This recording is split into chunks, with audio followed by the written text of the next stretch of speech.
Hola clases, ¿cómo están? Well, we're going to continue with lesson 4. I know lesson 4 is getting very long now, but please stay with me, stick with me. This part of lesson 4 is the subjunctive and adverbial clauses. But before I talk about that, I know for a fact that some of you are wondering why we learned the future tense previously. Well, because the future tense fits very well with these adverbial clauses. We're not going to talk about noun clauses. We're done with the 3 uses within the noun clauses. We've done those already. Now we're going to talk about the adverbial clauses. And so listen to my example. When I'm 66, I will retire. Did everyone hear I will retire? That's future, right? When I'm 66. When is an adverb. The problem is in Spanish is it's unfulfilled. I may not get to 66. You don't know, I don't know, no one knows. The future is a mist. So with that in mind, after cuando, the verb that follows must be in the subjunctive. And that's what we're going to talk about within this lesson. Adverbial clauses is divided into 2 parts. This is part 1. So get your notes ready. If you have questions, en clase. Muchas gracias. Nos vemos. So now, señoritas, what's an adverbial clause? Well, adverb clauses modify the verb in the main clause. They say something about when, how, where, and why an action occurs, and are introduced by what is considered a conjunction. And now, simply put, conjunctions are words or phrases that connect other words and clauses in a sentence. So right here, we have the conjunction, antes de que. And we're basically talking about when. The main clause, vamos a visitar a Carlos. Here's the main clause. This could stand by itself. And so when? When are we going to visit Carlos? Antes de que, before regrese a California. Because we're thinking about the future with vamos a visitar, this part right here, which is in the subjunctive, and I'll abbreviate subjunctive for you, it's because it's unfulfilled. He may not return to California.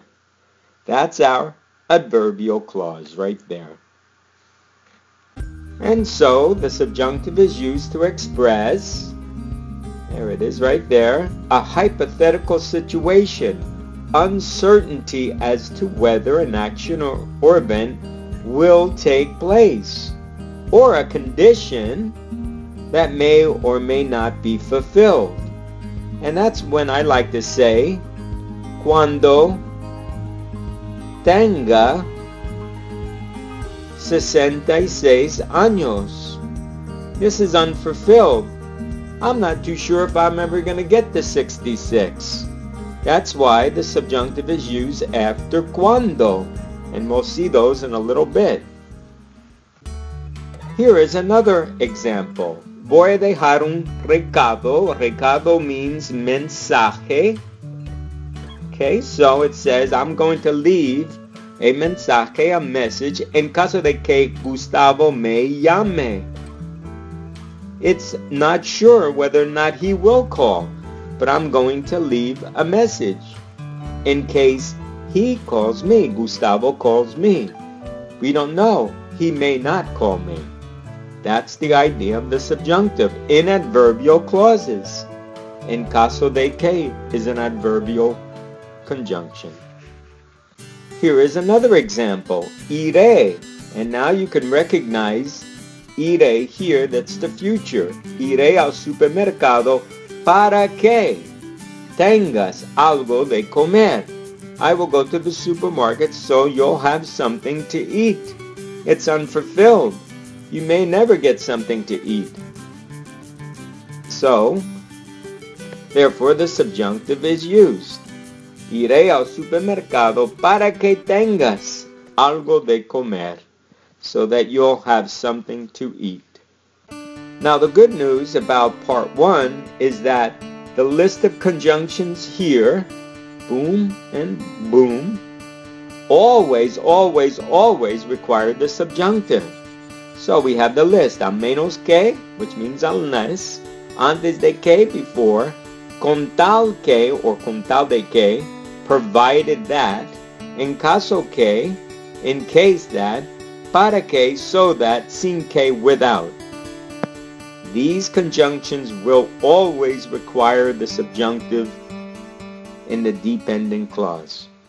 So we have more examples. Algunos animales van a morir. Here we're talking about the future. Van a morir. They are going to die. A menos que haya. And there's the subjunctive. Unless haya leyes para protegerlos. Unless there are laws to protect them. The problem is we don't know if there are ever going to be laws to protect them. Then we have the next one. Ellos nos llevarán. Notice the future here. That's the future tense. They will take us a la selva para que veamos las plantas tropicales, so that we may see the tropical plants. Well, it's based on a condition. We can only see those tropical plants if they take us, but they may not take us. That's the idea of the subjunctive. But you need to be careful now, because the infinitive is going to be used after prepositions, and there are 3 of them, antes de, para, and sin, when there's no change in subject.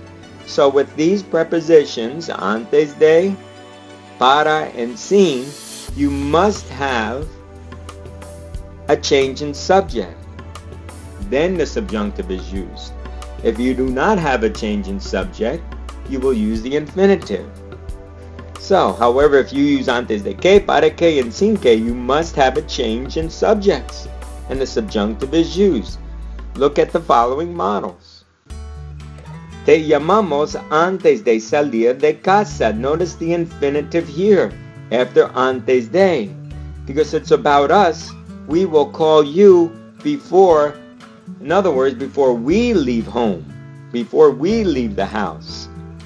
So, the subjunctive is not used, the infinitive is used. No change in subject, the infinitive is used.